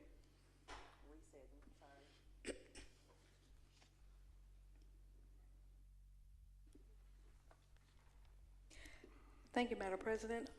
Lancaster ISD Board of Trustees, in regards to the approval related to the proposed policy changes on behalf of legislation, the motion carried unanimously. Okay, thank you, Ms. Allen. Okay, at this time, we have come to closed session. As authorized by the Texas Open Meetings Act, Texas Government Code, Chapter 551, Texas Government Code 551.071, Legal Advice with School Attorney, 551.072, Deliberation Regarding Real Property, 551.074, Personnel Matters, and 551.076, Deliberation Regarding Security Devices and Security Audits. A will be discussion of personnel updates and employment of administrative and instructional personnel. B, discussion of proposed policy changes related to recent legislation. C, consult with district attorneys on any subjects or matters authorized by law, including any matter listed on this meeting notice/agenda, pending or contemplated litigation and proposed settlements, Texas Government Code 551.071. D, discussion concerning the roles, responsibilities, and ethical provisions governing public officer conduct, 551.074. E, consider a report from counsel for all pending legal matters. The time is 7:12. We'll go into closed session. Board, do you all need a 5-minute break? Okay, we'll take 5.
far as the vehicles in reference to budget for this year for the board. So that was page 12 and 13. Then on page 8, they have added some additions, we're adding some additions on the email restrictions in reference to forwarding. So if you all will review these, we will go back and eventually amend our board operating procedures and vote on these. But you can definitely review these, and if you have any questions or comments, feel free to reach out. This is just a draft. President, I would like to ask. Ms. Morris, your mic, please. I would like to ask if we can consider the word should for shall. I was reading through it and I saw that, so maybe our attorney or someone will go back and Which look page at are you it. referencing? I'm referencing one that I pointed out, but probably if you do a word search, you may find it somewhere else in here too, because I think I saw it, but this is page 10. And you can feel free to send that note to me, and we'll forward on for discussion. Well, it's just really a word. That's why I'm saying it now. Okay, You know, if so we can consider shall. I mean, it could stay should. But no, you can definitely share with the board your rationale behind it, because I know legally the words Well, mean there's something. no rationale behind it. It just basically everywhere else in the document there is not a rationale. It can stay should. I'm gonna leave it like that. Because I mean, you don't have to prove those two words, should and shall.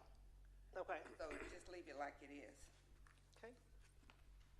And Madam President, Ms. Jones? on page 5, we talk about cell phone use and our current operating procedures.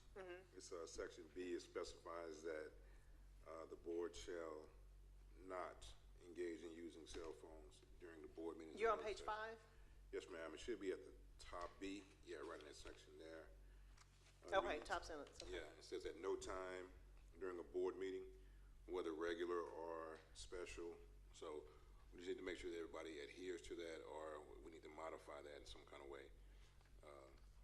Okay, any discussion from the board in reference to Mr. Jones' comment? Well, you don't have It's to at put the, it right. it's at the very top. Yeah, it's at the very top. So currently it specifies that we should not use cell phones. Right, it's under B, but it runs over to the next page at the top.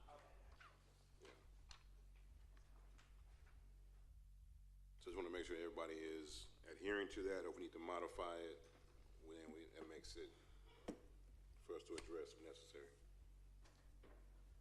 Okay, if you have any questions or comments, you all feel free to send, your suggestions or whatever, and we'll go from there and discuss it. Of course, we'll have to vote on it. Well, Madam President, I have a question. Mr. Clewis? So if we go back to page 12, district vehicles, and I haven't read through this entirely, but, so the question is, let me use San Antonio as an example. If I go to San Antonio, how many miles can I exceed other than those? I think it's roughly 262 miles or so. So if I decide to get out and do travel, if I'm in my own vehicle, I can go where I want. I can maybe have a drink or whatever. Can I, in a district vehicle, drink and drive? I would definitely say no to drinking well, and driving in a district vehicle. So then the problem I have with, so the problem I have with is if I take my own vehicle, I'm on my own dollar, correct? Correct. But if I use the district's vehicle, I can't, one, consume alcohol, doesn't mean I'm drunk or impaired.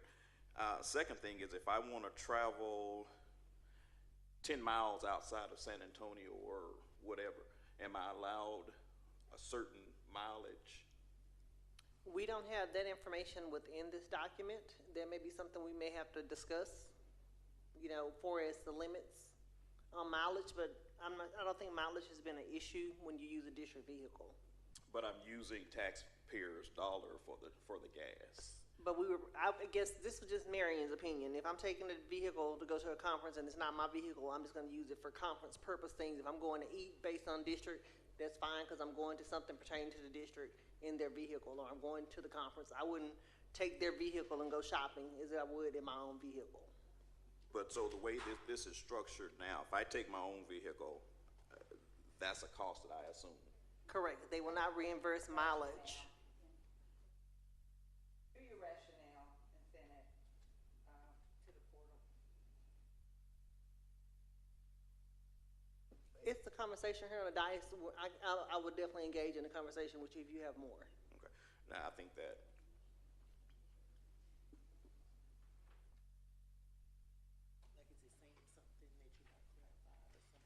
Right. And if it's something that you want to add or suggestions, feel free to send well, it. and I think because this doesn't, it's some, not it's still specific as questionable, to, right? Yeah, it's not, and I just want to be clear in that the option of me taking my own vehicle versus taking a district vehicle, I'm free to do whatever it is I want to do in my own vehicle.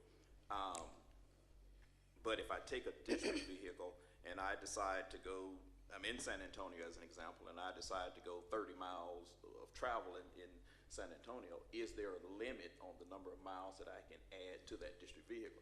Considering the fact that MapQuest or whoever will tell me, well, there were 262 miles from this address of 422 to San Antonio. But if the district is looking at, well, how was this vehicle used? How many miles were added to this vehicle? And I'm over 100 miles, then somebody may start asking the question. Certainly there's gas involved in that, which taxpayers are paying for. That's something we'll just have to think about and to add into this. Feel free to send your suggestions, because this document will not be completed until, we edit it ourselves and it passes. Madam President, I can comment somewhat. Dr. Pereira. We do calculate the mileage based on address to address. So if you are going outside of that, those are mileage that are not accounted for, if you will, when you take the vehicle.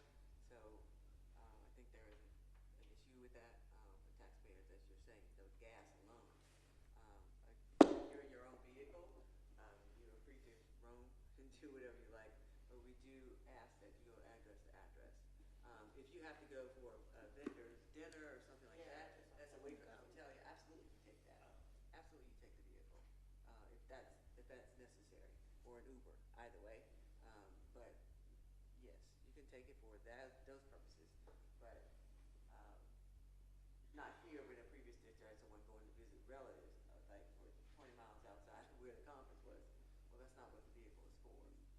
It is for the conference purposes only. And as long as those activities are related to the conference, that's certainly acceptable. I don't know if that answers your question or not. Well, some would, but I think for me, if it's the limitation, if I take my own vehicle and I'm with the expectation that as in the past, the district reimbursed for the usage of your personal vehicle, I'm not limited to what you all are saying. I can take 30 miles on my own vehicle and say, okay, well, I'm only getting paid for this here. The gas and what extra that comes with it, that's out of my pocket. Yeah. So, Madam President, I just want to make a comment. Hold on just a second for me. Ms. Allen had a comment. Yes, Madam President, thank you very kindly. I just wanted to also make mention that on behalf of Lancaster Independent School District, we do have a travel procedures that the district employees, all of us, adhere to. Just want to make mention of that as well. Okay, thank you. Ms. Nichols. Yeah, thank you. Thanks for bringing that up, Ms. Allen. Your mic, please. Yeah, it's on. I just was talking in my low Wednesday voice. But just in reference to, I think Mr. Clueless, Trustee Clueless is stating, so the school is taking a risk when we go out. And if we're going out doing additional entertainment or personal entertainment, then I'm not sure if their insurance probably cover those additional things that we're doing. So that's why we probably have a limit to what we can do. And also, who rides in that vehicle is another item too. So to keep in mind, because, you know, if we do travel in the company vehicle and we decide to take different people, that's another thing. So we probably just need to clarify a little bit or put a addendum in there stating that refer to employees' travel policy that we already have in place for Lancaster ISD. And then maybe that'll give some color to it a little bit. I don't know. I'm just speaking up. You done? Go ahead. Ms. Lewis? So, thank you. So say Nichols and I are going to San Antonio. I come back, or I'm scheduled to come back on Saturday. She stays to Sunday. Are we taking 2 vehicles, or are we taking 1 vehicle? According to our policy. So then, Well, if she drive her personal, whichever one you all drive your personal vehicle, that's on you. Yes. well, but the example is not based on personal. It's the example is if I'm using a district vehicle. So then here's what I think. I think if I have in my travel budget the funds for the reimbursement of my vehicle, I should have that option. And whether the district has a vehicle, and I think it even says something to the effect if there's one even available.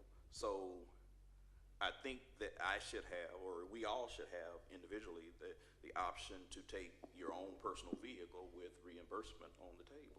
Madam President, I also want to make mention on behalf of Lancaster Independent School District, in the event that if, say for instance, a district vehicle is not available for travel, on behalf of the district, we will reserve a rental for you.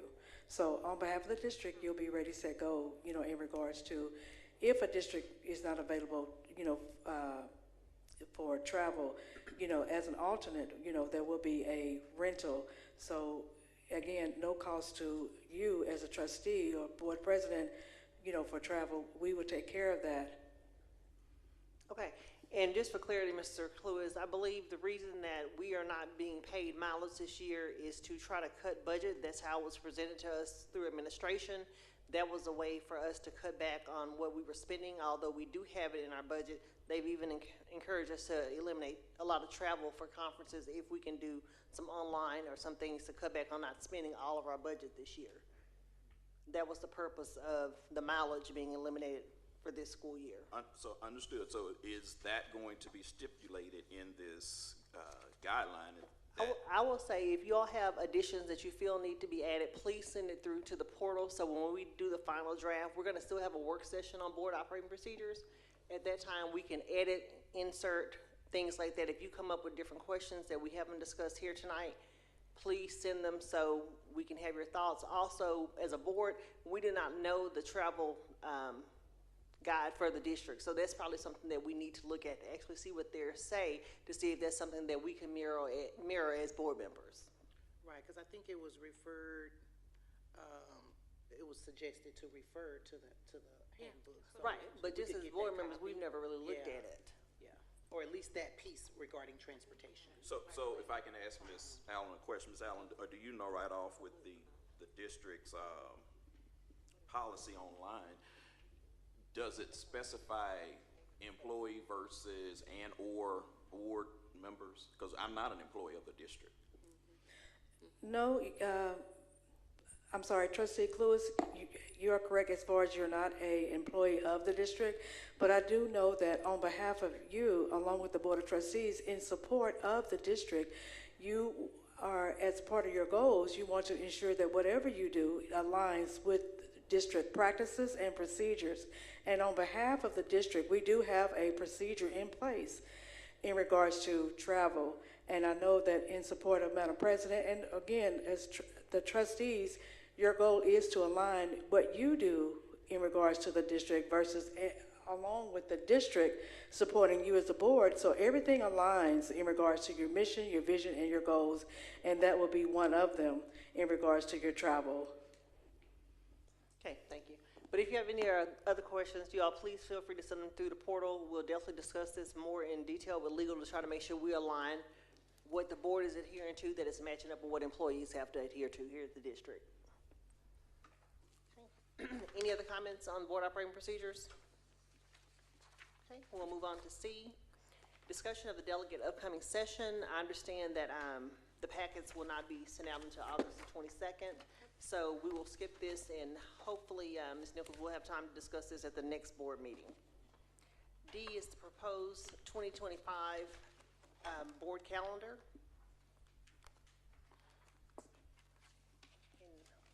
Okay. So these are the dates for this upcoming year. And I'm sure they've already been edited around conferences, correct? That is correct, and of course, if there's a need for any modification as we continue to move forward throughout the school year, of course, on behalf of Lancaster Independent School District, the superintendent of schools, we'd be glad to make those changes. But this is modified, and I did keep in mind in regards to conferences. So hopefully everything is ready, set, go. But if we have to modify, we're ready, set, go to do so. Okay, thank you. Any questions from the board in reference to meeting dates? Okay, hearing none, I'll go to E. Review of the Lone Star Governance Board Tracker, use of tracker for Wednesday, July 16, 2025. Ms. Allen? Thank you, Madam President. In regards to the Lancaster ISD Board of Trustees, I believe on behalf of Dr. Lloyd and Dr. Francois, you will be very pleased in regards to your time use tracker report. You will notice that your goal is related to student outcome, and in accordance to the time use tracker, you are in alignment with that. As a matter of fact, your total as far as time use tracker is 88, and if you look at the very bottom, you have which is in regards to the student outcome and adult behavior, which is 91. Use for student outcome minutes is 88. And so in regards to your percentage is 71%. And at the bottom is your 68%. And so again, the student outcome is kind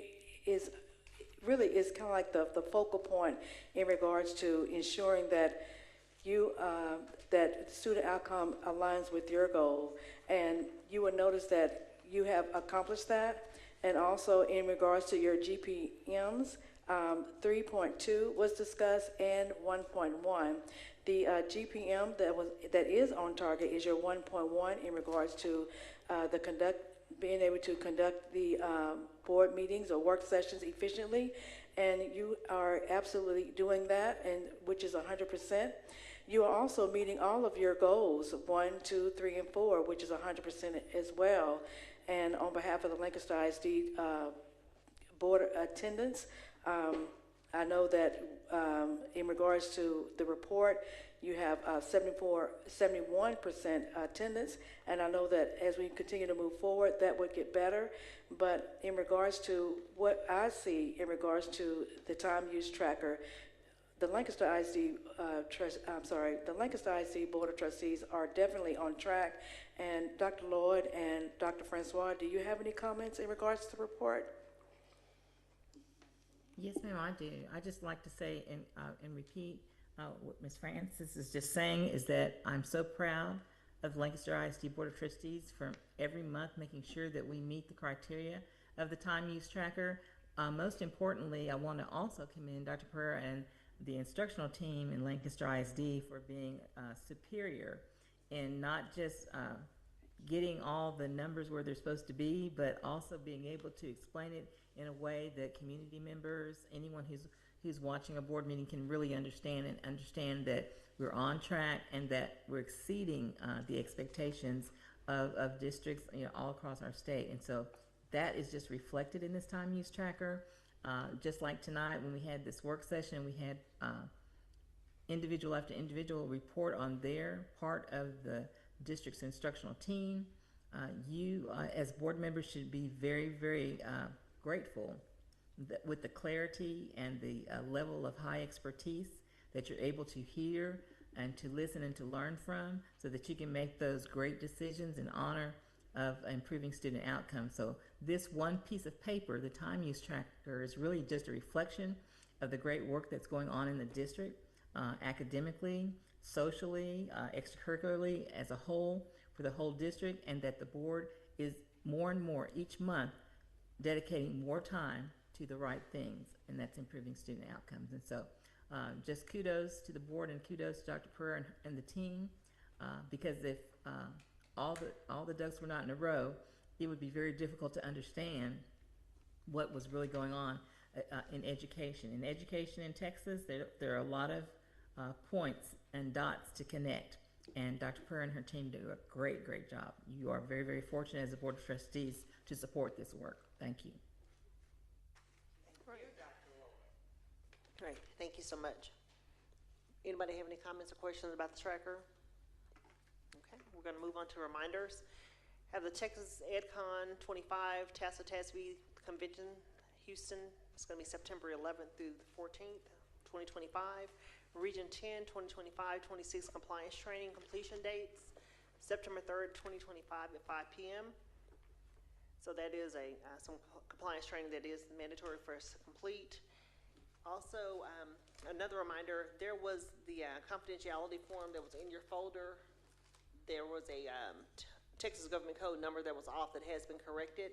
If you all will please print, sign, and date those and return those so we can get those to Ms. Allen, I'd appreciate it. And also there was a message sent out about a joint City Council and ISD board meeting.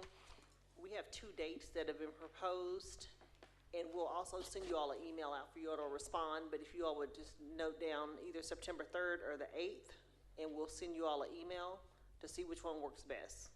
So that's September the 3rd or October the 8th.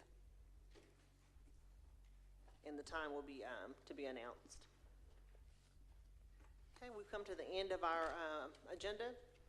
Time is 8:19 p.m. Is there a motion to adjourn? Okay, have a motion to adjourn. Time is 8:19. Thank you all and have a good night.